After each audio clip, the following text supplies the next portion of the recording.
Пан Пристайко, він заявив, що погодили формулу Штайнмаєра, якої теоретично немає, так? І кожна сторона, мається на увазі українська і російська, вона вкладає в це поняття своє бачення. Погодження відбулося 2 вересня. І чому тільки зараз повідомляється про ці речі? І що означає взагалі погодження? Як могли погодити речі, які можуть бути діаметрально протилежними? Я маю на увазі бачення Російської Федерації, бачення України. Скоріш за все, починаючи з 12 липня, зверніть увагу, 12 липня, коли вперше в процесі з'являється Вадим Пристайко як радник зовнішньополітичних питань президента України Зеленського, йшло проговорення цих речей. Але ні 12 липня, ні 3 вересня змісту ніхто не розглядав, бо не міг розглядати, його не існує. Це лише власна назва в документі, який було розглянуто 12 липня радниками глав держав нормандського формату, передбачалося, що трьохстороння контактна група і мінська підгрупа з політичних питань розгляне в лапках формулу Штайнмаєра, зміст. Коли я з'явився в цьому процесі, я задекларував те, що Україна, яка була присутня в Парижі, чула ось таку фразу, що формула Штайнмаєра – це закон, який вступає в дію, проводяться вибори на 90 день. Все. Тепер ще одне. Зверніть увагу, закону про особливий статус немає. Те, що тільки що я почув. Є закон про особливий порядок місцевого самоврядування на території окремих районів Донецької і Луганської області. Ось що на сьогоднішній день. А в чому відмінність? В чому відмінність? Тому що на загал, коли говорять, от ви назвали закон про особливий порядок, це закон номер 6080, так 7. Так. І його на загал називають закон про особливий статус Донбасу. Однак, якщо вчитатися, то мова йде про особливий порядок місцевого самоврядування. В чому різниця?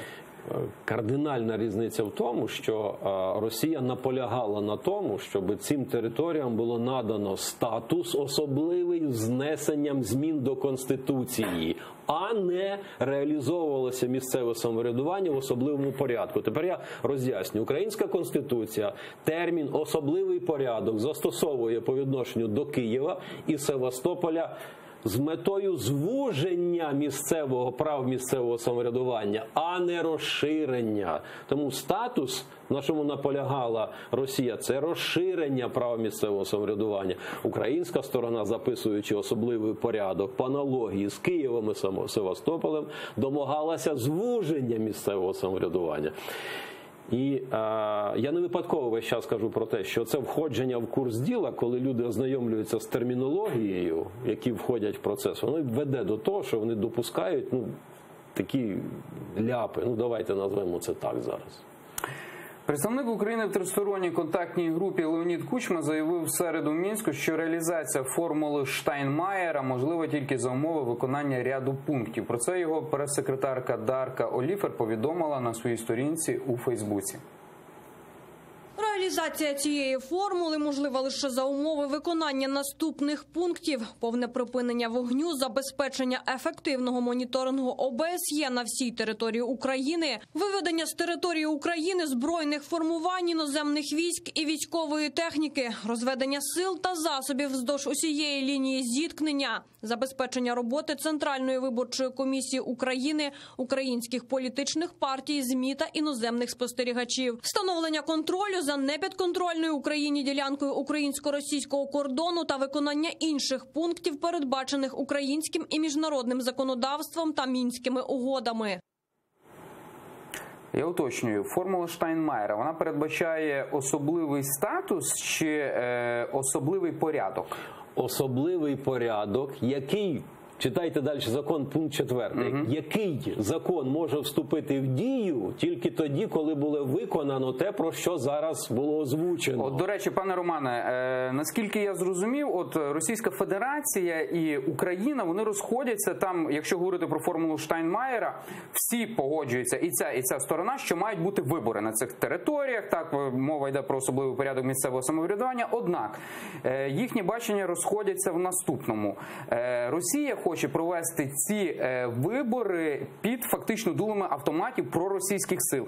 Україна каже, що вибори мають бути після того, як будуть виведені російські війська, проросійські сепаратисти будуть роззброєні, і Україна відновить контроль за кордоном. Правильно? Правильно. Більше того, те, що домагається Україна, відповідає нормам і правилам і практиці ОБСЄ.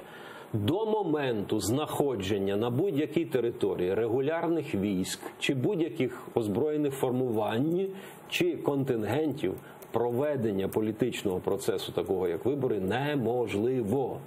Тому Україна і наполягає на тому, що мають бути виконані всі умови для того, щоб запущено процес політичної стабілізації.